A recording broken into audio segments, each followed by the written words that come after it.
Product की हम लोग आईटीसी ले सकते हैं, ये जानते हैं। एक्चुअल में हम लोग कंफ्यूज रहते हैं कि कौन से प्रोडक्ट और कौन से सर्विस की आईटीसी लेनी चाहिए और कौन से प्रोडक्ट और सर्विस की आईटीसी नहीं लेनी चाहिए। हम लोग इसी पे बात करने वाले हैं। तो समझते हैं, सेक्शन 17(5) कहता है कि हमें किस प्रोडक्ट या सर्विस की जीएसटी क्लेम करनी है और किसकी नहीं करनी है। तो चलिए हम इसी के बारे में बात करने हैं। सबसे पहले हम जान लेते हैं कि मोटर कार, एक कॉन्सेप्ट समझिए कि अगर कोई भी सर्विस, कोई भी गुड्स या बिजनेस, कोई भी सर्विस और गुड्स आप परचेस कर रहे हैं, वो अगर आपके बिजनेस से रिलेट करता है तो उसकी आईटीसी आप ले सकते हैं। लेकिन अगर वो पर्सनल यूज से रिलेट करता है तो उसकी आप आईटीसी क्लेम नहीं कर सकते हैं, ध्यान दीजिएगा। तो मोटर कार अगर आप पर्सनल यूज के लिए ले रहे हैं तो उसकी आईटीसी आप नहीं ले सकते हैं। फूड और बेवरेज, खाने पीने की चीज़ें अगर आप पर्सनल तरीके से ले रहे हो तो आप उसकी आईटीसी क्लेम नहीं कर सकते हो। सपोज कि आपका मन हुआ, घूमते घूमते आप चले गए ताज होटल में चाय पीने, तो उस चाय का जो जीएसटी आप पे करेंगे वो जीएसटी आप अपने बिजनेस में क्लेम नहीं कर पाएंगे। आपको लगता है कि भाई नहीं, हमारा बिल हमारे फॉर्म पे काट देना, तो वो नहीं होगा। लेकिन एक तरीका है, वही चाय जो आप वहाँ जाके पी रहे हैं, वही चाय अगर आप अपनी ऑफिस में पियेंगे, आप ऑफिस में पियेंगे तो आप इसकी जीएसटी क्लेम कर सकते हैं। ध्यान रखिएगा, जीएसटी का सेक्शन है ये नियम और लॉ और सेक्शन के बीच में जो लूप होल होता है ना, उस लूप होल का फायदा उठाते हैं सीए एडवोकेट।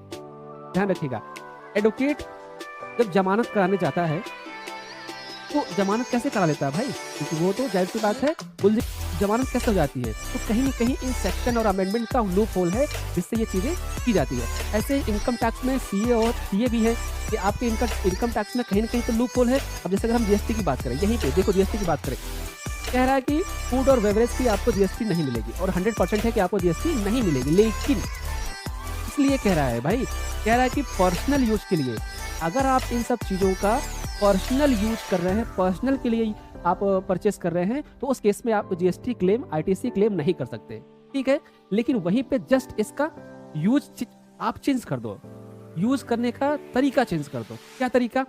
जो हम दुकान पे जाकर चाय पीते थे, पिज्जा बर्गर खाते थे, वही चीज हम क्या करेंगे, ऑफिस में कर लेंगे। भाई कैसे कैसे भाई?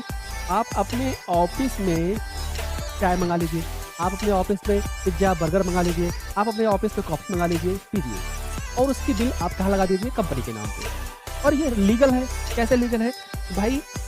हम कॉर्पोरेट मीटिंग कर रहे थे, हमारे यहाँ प्रेजेंटेशन चल रहा था, हमारे यहाँ सेमिनार चल रहा था, हमने चाय मंगाई, कॉफी मंगाया, पिज्जा मंगाया, ठीक है। तो उसके कई फायदे हैं। अगर आप ऑफिस में ये सारी चीजें मंगाओगे तो ये सारी चीजों का आप क्या करोगे, जीएसटी यूज कर पाओगे, ठीक है। और देखो क्या होता है, इसके खर्चे भी आप इस बिजनेस में क्लेम कर पाओगे। जो खर्चे आप कर रहे हो वो खर्चे भी आप क्लेम कर